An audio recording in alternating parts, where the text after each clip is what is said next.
Hey, Dave Midget here with ForeclosureFlipping.com. This is another in our Foreclosure Fundamentals series.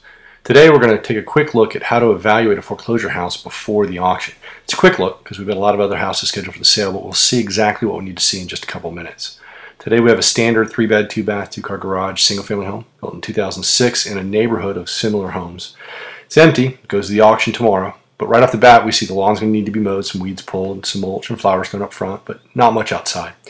The neighborhood's great. Roof's a little bit cheap, but it is in good condition. I'm going to make a note that it doesn't have 3-tab dimensional architectural shingles. It's a slight penalty here. The front of the house is fine, but 2 windows have holes in the glass. The sashes are good, but we're going to need to replace the glass in 2 of those upper sashes. Moving on, most of the houses in this area, if they're empty, they have the AC stolen, but they did here. They left us the shutoff valve intact, the electric shutoff, so we just need a new compressor unit. Looking in through the master bedroom and bath, the blinds look good, the carpet's great once it's clean. We've got a little bit of trash to haul off.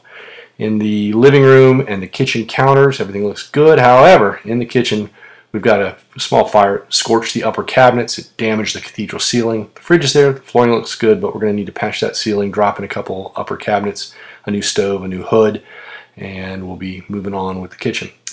This one back bedroom window has lost its seal in the double pane, so that'll need to be replaced, but the carpet and the paint in the closet all look pretty good. The electric shutoff is good, the electric meter is there. So as you can see, in about 2 minutes we can walk around the outside of the house, look through the windows, even without getting in, without having to open the door, without an MLS key. We're able to see everything we need to see just through the windows.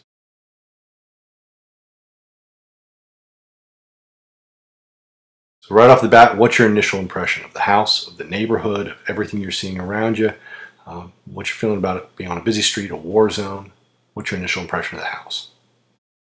Then before you even get out of the car, is it empty or is it occupied? Are the lights on? Are there hoses out? Does it have an air conditioner? Those sort of things. After you get out of the car, take one lap around the house. Take a look at the stucco or the siding. Make sure the house is in good shape. Look at the roof. Look for the air conditioner, a well outside. What's the pavement like? What's the landscaping like? Get an overall impression of the outside and any repairs you see there.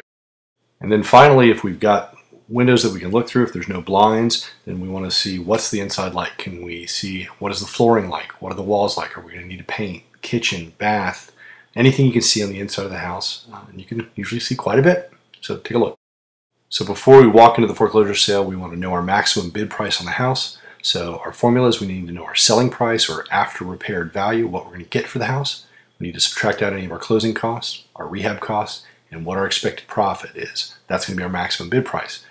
If we're wrong on any of those things, changes our profit numbers. So we want to be real careful, estimate those expenses as accurately as we can, and the net sale proceeds accurately. So in estimating our repairs, remember this is a real rough ballpark. We did not get inside this house. We were just looking through the windows. The garage could have a leak. Tile could be falling down in the bathrooms. The house may have been vandalized inside for copper. But we've looked at 100 houses like this before, and they're generally about what we think they're going to be.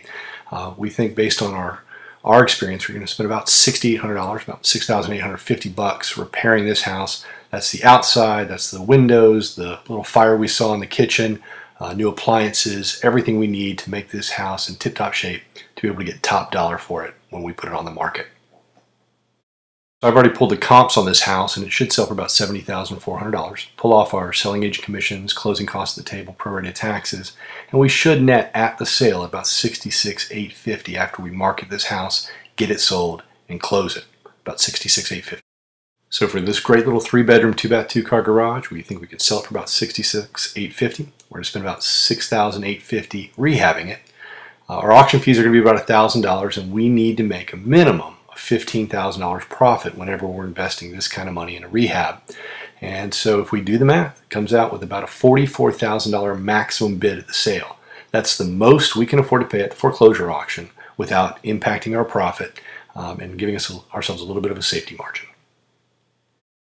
So at tomorrow's foreclosure sale, our maximum bid is going to be $44,000 on this house, and you see how in just about 2 minutes of walking around, we got a pretty good idea of how our repairs were going to look and exactly how much we could afford to spend at the sale, which is good because we got a lot of other houses to look at today. I hope this video was helpful, and if it was, check out ForeclosureFlipping.com for lots of other great information about foreclosures and auctions. Thanks a lot.